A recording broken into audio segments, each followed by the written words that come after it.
যত্ন করলে সবকিছুই সুন্দর থাকে, সেটা জিনিসপত্র হোক বা সম্পর্ক। আসসালামু আলাইকুম, আমি সুমি। আমার সুমি ফ্যামিলি ব্লগ চ্যানেলটি থেকে আমার যে সকল ভাই বোনেরা দেশের ও দেশের বাহিরে আছেন, সবাইকে ঈদ উল আজহা উপলক্ষে ঈদ মোবারক। ঈদের আগে সবাই কিন্তু বাড়ি পরিষ্কার করা নিয়ে অনেক বেশি ব্যস্ত, কারণ ঈদ হচ্ছে খুশি, ঈদ হচ্ছে পবিত্র জিনিস। সবাই কিন্তু চায় ঈদের মধ্যে পরিষ্কার পরিচ্ছন্ন হয়ে থাকতে। পরিষ্কার পরিচ্ছন্ন জামা কাপড় বা নতুন জামা কাপড় যেমন পরতে সবারই ভালো লাগে ঈদে, আর আমরা মেয়েরা বাড়িঘর পরিষ্কার করা নিয়ে ব্যস্ত।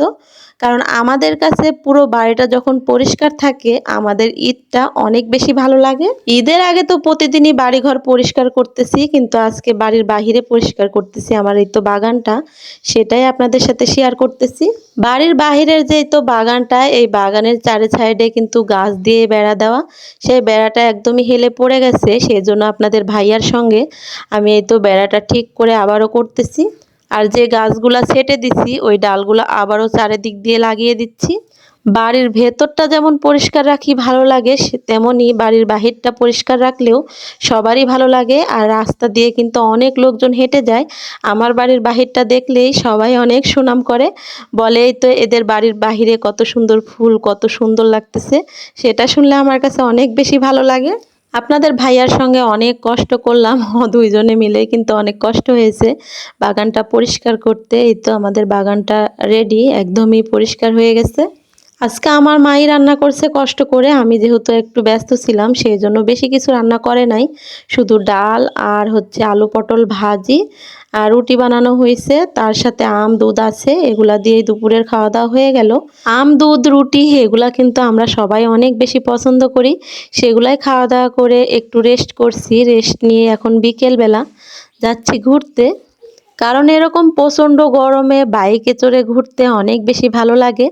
আর আপনাদের ভাইয়া যেহেতু আছে, আমার ছেলেও কিন্তু ঘুরতে খুবই পছন্দ করে, সেজন্য আমরা বিকেলবেলা প্রায় দিনই ঘুরে বেড়াই। আমরা গ্রামের মানুষ, আর যখন ঘুরতে মন চায় প্রকৃতির মাঝে চলে আসি, কারণ এরকম সবুজে ঘেরা চারিদিকের পরিবেশ দেখলেই মনটা অনেক বেশি ভালো হয়ে যায়।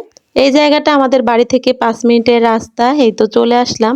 আর এখানে এত সুন্দর জায়গা আর এত সুন্দর বাতাস হচ্ছিল, অনেক বেশি ভালো লাগতেছিল।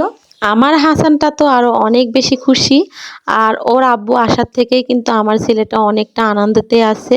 আমার কাছে তেমন একটা আসেই না, আমাকে জ্বালাতন করে না, সব সময় ওর আব্বুর কাছেই থাকে। আমরা এই তো মোটরসাইকেল রেখে সবাই মিলে হেঁটে বেড়াচ্ছি, কারণ এরকম রাস্তা দিয়ে হেঁটে বেড়াতেই ভালো লাগে। এটা কিন্তু একদম মাটির রাস্তা, আর মাটির রাস্তার উপরে সবুজ ঘাস হয়ে আছে, সেটা অনেক ভালো লাগতেছিল। হাঁটতে হাঁটতে সবাই পেরেশানি হয়ে গেছে, এখানে আবার একটু পুকুরের ধারে বসে পড়লাম। আর এই জায়গাটা অনেক বেশি সুন্দর, পুকুর থেকে ঠান্ডা বাতাস হাওয়া আসতেছিল। যে সকল ভাই বোনেরা আমার ভিডিওটি ভালোবেসে দেখেন, অবশ্যই একটি লাইক দিয়ে আমার ভিডিওটির সঙ্গেই থাকবেন। এখানে অনেকগুলো ফুল হয়ে আসছিল, এই তো ফুলগুলো উঠিয়ে দিলাম হাসানকে। হাসান কিন্তু মহা খুশি ফুলগুলো পেয়ে। আর এই তো এবার দেখুন হাসানটা কাকে বেশি ভালোবাসে বা কার কাছে থাকতে চায়।